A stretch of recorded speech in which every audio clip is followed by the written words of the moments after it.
todos, bem-vindos a um vlog de leitura. Então, eu iniciei ontem o volume 4 da série da Amiga Genial de Helena Ferrante, que é o História da Menina Perdida. São 420 páginas, eu já li entre ontem e hoje de manhã 88 e estou a adorar. Mas eu estou a adorar e estou com este ar pesado porque é o quarto volume e quem segue aqui o canal sabe que eu estou a adorar esta série, estou a adorar a história destas pessoas, destes napolitanos, em particular, claro, da Lenu, da Helena Greco e da Lila, e estou a torcer muito por estas duas, mas palpita-me que isto vai correr muito mal, que isto vai acabar muito mal e não me está a apetecer que acabe mal. E eu ontem estava aqui a pensar, no início do volume 1, do volume mesmo do Amiga Genial, eu não sei até que ponto é que o volume 1, o início da história, não é um tremendo spoiler para o final do quarto volume. Uma pessoa acaba por se esquecer do que é que acontece no volume 1 quando já vai no quarto, não é? Mas eu ontem estava a pensar, há ali uma parte, eu acho que é mesmo no início da obra, em que nós temos a Lenu, eu não sei que idade é que ela tinha, mas era capaz de já ter os seus 50, em que ela recebe um telefonema do filho da Lila, em que o filho está muito preocupado com a mãe, porque a mãe desapareceu há já vários dias, ele não sabe dela, não sabe como é que há de encontrar, e telefona a Lenu a pedir ajuda. E a Lenu demonstra um desinteresse total, não aparenta estar preocupada, não aparenta ter interesse em fazer alguma coisa para encontrar a Lila. Mas eu ponho-me a pensar, isto já era elas as duas em versão já muito mais velha, em que o filho da Lila já era adulto e aquilo não notava-se, havia ali um ambiente que não estava ali a passar nada de bom na vida de ambas. E será um spoiler para o final do volume 4, é que neste momento tudo pode acontecer. Tudo pode acontecer. Bem, nos entretantos, o que é que se está a passar, ou o que é que já se passou nestas 88 páginas que eu já li do volume 4?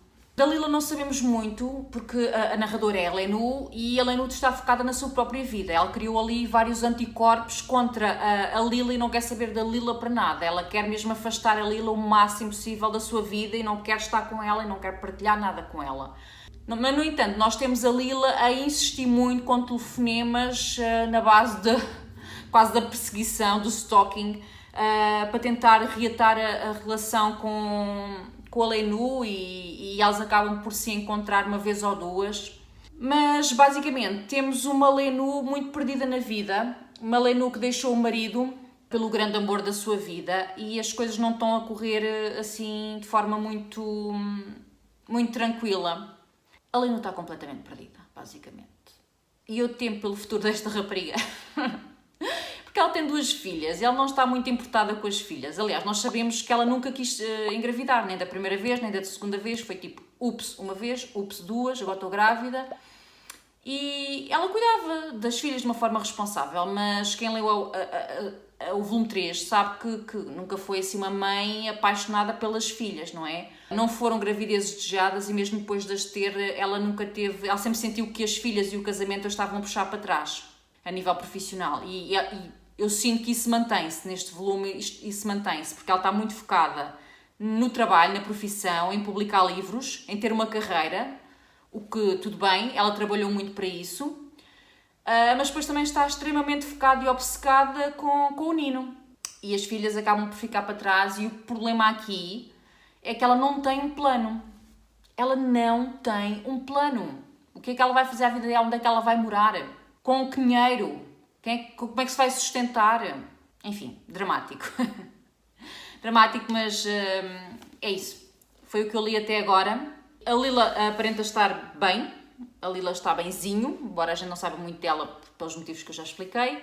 Mas a Lenu está assim um bocadinho no fundo do poço e ali num labirinto de onde ela não consegue ou não sabe como é que há de sair. Esta rapariga vai ter que se orientar, vai ter que ganhar juízo e vai ter que perceber que tem que arranjar um plano. Se tem duas crianças que dependem dela, crianças que já estão habituadas a viver com a avó e com o avô e não querem propriamente saber dela e não a têm em grande conta, mas se ela quer ficar com elas para não se arrepender mais tarde, se calhar é boa ideia ela arranjar um plano. Começar a trabalhar, ganhar dinheiro de forma consistente, arranjar uma casa e viver com as filhas. Não sei se é isso que ela vai fazer ou não, vamos ver, vamos ver. Estou de volta com um novo update. Não é que eu tenha lido muito mais, li 60 e tal páginas a mais, estou na 155, mas passei aqui por uma parte que eu gostei imenso e não estava a contar que surgisse na história, que envolve a mãe da Lenú.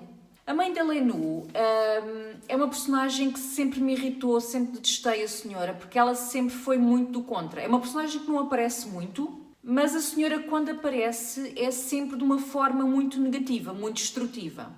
No início, era a pessoa que não queria que a Lenú estudasse por nada deste mundo, criticou muito a filha de uma forma muito severa por ela querer estudar, e ao longo da tetralogia foi sempre uma personagem muito negativa, muito crítica, muito feia, sem que eu percebesse exatamente qual era o problema dela, não é? Porquê tanta crítica, porquê tanto espezinhar da filha? Ela nunca deu apoio à filha, nunca há ali um momento em que lhe dê bons conselhos, pelo menos não sem ser de forma ríspida e extremamente rude. A última vez que elas, já neste volume, a última vez que elas se juntam é em casa da Lenú, no momento em que a Lenú se está a separar do Pietro, e a senhora basicamente vai lá para ser altamente destrutiva, para criticar a filha severamente por estar a separar do marido, para lhe chamar todos os nomes e mais alguns, e basicamente o Pietro é um santo, a melhor coisa que podia ter acontecido na vida, e tu és uma cabra, não é? De cabra para cima. A senhora é simplesmente horrível. E elas ficam separadas e a mãe não quer saber da Lenú para nada e, enfim. Não parece haver ali grande salvação para aquela relação. Até que, por motivos de força maior, elas acabam por se reunir novamente. Ao contrário do que eu conseguiria prever, a mãe acaba por lhe fazer ali imensas confidências. A senhora confidencia a Lenú pormenores sobre o seu casamento, o que é que ela sentia realmente pelo marido, como é que era realmente a relação deles. O mais interessante, as preferências a nível de filhos. A senhora tinha 4 filhos, a Lenú era a mais velha. A Lenú, novamente, sempre foi muito maltratada pela mãe. E a senhora acaba por lhe explicar o porquê. O porquê de ter tido aquele comportamento, o que é que ela realmente sentia pela filha mais velha. E até preferências de filhos. Ela foi muito cândida ao dizer a Lenú que filho ou filhos é que ela preferia, o porquê de falar e reagir sempre às coisas da Lenú da forma como o fez, porque é que ela tinha expectativas tão altas, porque é que ela não aceitava tantas das decisões da Lenú, porque é que ela nunca tentava compreender a filha. Eu não fiquei a adorar a personagem, não fiquei a adorar a senhora, claro, nada apaga o comportamento que ela teve, mas pelo menos gostei de ter ali alguma justificação para a personagem ter sido sempre retratada da forma como foi. Gostei desse pormenor e apeteceu-me vir aqui partilhar convosco esse aspecto da obra que eu não estava nada a contar. O que é que eu li mais? Bem, nós voltamos a ter uma reaproximação da Lenú e da Lila. Tinha que ser, não é? No volume 4 elas tinham que se reaproximar, faz sentido. Elas reaproximam-se, há sempre aquelas barreiras, há sempre ali uns muros erguidos entre as duas, sempre houve, elas são personagens muito, muito, muito diferentes, mas elas reaproximam-se e partilham muita coisa juntas, vivem ali muitas coisas, mas o aspecto interessante aqui é que Lila aparentemente não, de certeza, ela sabe qualquer coisa, um segredo qualquer do Nino que ela não está a querer contar à Lenú. A Lenú já percebeu que ela está ali a esconder qualquer coisa, qualquer aspecto sobre o comportamento, a vida do Nino, a grande paixão da Lenú, não é? Que a Lila tem conhecimento, mas não está a querer contar à amiga e eu não faço ideia do que seja, não consigo imaginar, de tudo que nós já sabemos já é tão mau. Não faço ideia o que é que a Lila ainda sabe mais que possa ser mais destrutivo, mas coisa boa não é. Portanto, vem aí muitas surpresas desagradáveis relativamente ao Nino, que vão destruir completamente a Lenú. Vamos ver, vou ler mais umas páginas e vamos ver o que é que se segue. Então, estou de volta para mais um update. Eu estava aqui há mais tempos a olhar para a câmera a pensar o que é que eu posso dizer que não seja spoiler. E é estranho não conseguir dizer muito, apesar de já ter lido bastante desde a última atualização. Já aconteceu imensa coisa. Eu já li mais 100 e tal páginas. Estou na 311. Já li imenso esta obra. Já aconteceu tanta coisa com tantas personagens que eu estou de queixo caído, sem saber muito como reagir. Está a ser acontecimento atrás de acontecimento atrás de acontecimento em catadupa e está a ser mind-blowing, por assim dizer. Está a ser absoluta loucura. Helena Ferrante está neste quarto volume, nota-se que é o último. Ela está neste último volume a fechar as pontinhas todas soltas e a dar um final a cada uma das personagens. Ora, ao longo da série, o foco tem sido sempre a vida da Lenú e a vida da Lila e as pessoas com quem elas convivem, não é? Mas o foco, sem sombra de dúvida, são estas duas mulheres. Embora existam muitas personagens, não é? Isto começa num bairro napolitano, um bairro extremamente pobre, e onde existem imensas famílias, cada uma das famílias tem vários elementos e todos eles acabam por participar de alguma forma nesta história. Mas são personagens absolutamente secundárias, nós vamos ouvindo cada uma delas volta e meia. Eu não estava por isso a contar que a autora fosse retomar as várias histórias, as várias personagens para lhes dar um fim, não é? Há ali um encerrar da história daquela personagem. Isso já aconteceu com muitas das personagens que aqui estão, com amigos e com familiares da Lila e da Lenú. E está a ser de loucos. Isto está a ser a loucura absoluta. Este livro não para. Este livro não para. E eu dou por mim a pensar, Helena Ferrante, esta mulher é genial. Esta mulher é genial, genial, genial. É um talento mesmo, conseguir encaixar tanta história, tanto acontecimento e tudo ter um fio condutor, ela conseguir regressar às várias personagens e estabelecer ali ligações com a Lila e com a Lenú e tudo faz sentido. Dito isto, uma pessoa fica mesmo de coração partido, porque estas pessoas sempre viveram vidas muito miseráveis, sem nada que se pudesse invejar, e isso não muda. Isso não muda. Eu não prevejo aqui de todo um final feliz para quem quer que seja. Para quem quer que seja. Os volumes estão divididos por tempos, ou seja, o volume 1, a Amiga Genial, aborda a parte da infância e da adolescência. O 2, a história do novo nome, aborda a juventude da Lila e da Lenú. O 3, a autora chama-lhe tempo intermédio, a história de quem vai e de quem fica, fala ali do tempo intermédio.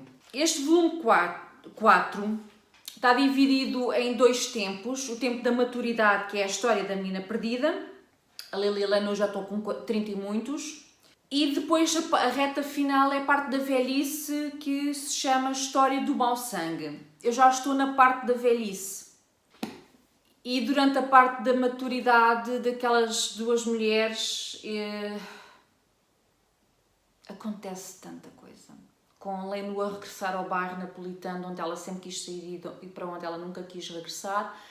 Ela regressa, tem as suas motivações, mas acontece tanta coisa.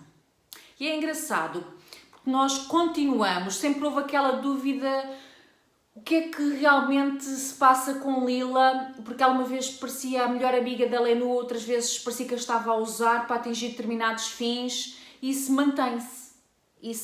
Uma pessoa fica sempre na dúvida, até a própria Lenú fica na dúvida o que é que está mesmo por trás das motivações, de tudo aquilo que Lila faz e que às vezes parece ser por amizade, se realmente é por amizade ou se está a usar a Lenú, ou se é as duas coisas, ela quer-lhe bem e acha que até está a fazer bem, mas acaba por a usar para atingir os seus próprios fins e para se vingar de quem ela pretende vingar-se, etc. Mantém-se a dúvida novamente da genialidade de Helena Ferrante.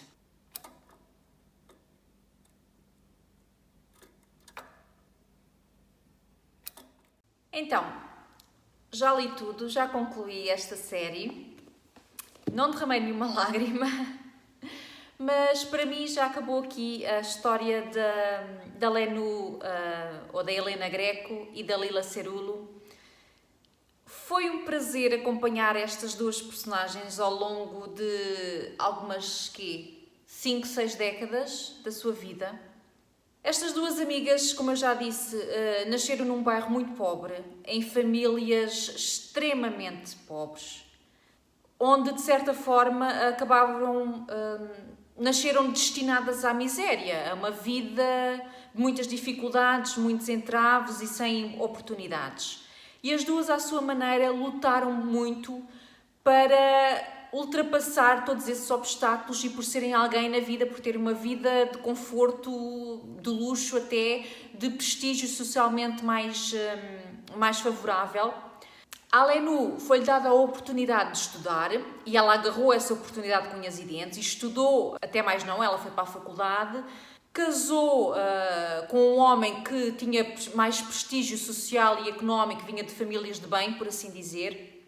Fez de tudo para ter uma carreira de sucesso, embora ali a certa altura descarrilou um bocadinho, mas ela lutou muito para sair do bairro e para ter uma vida melhor do que aquela que os pais alguma vez tiveram.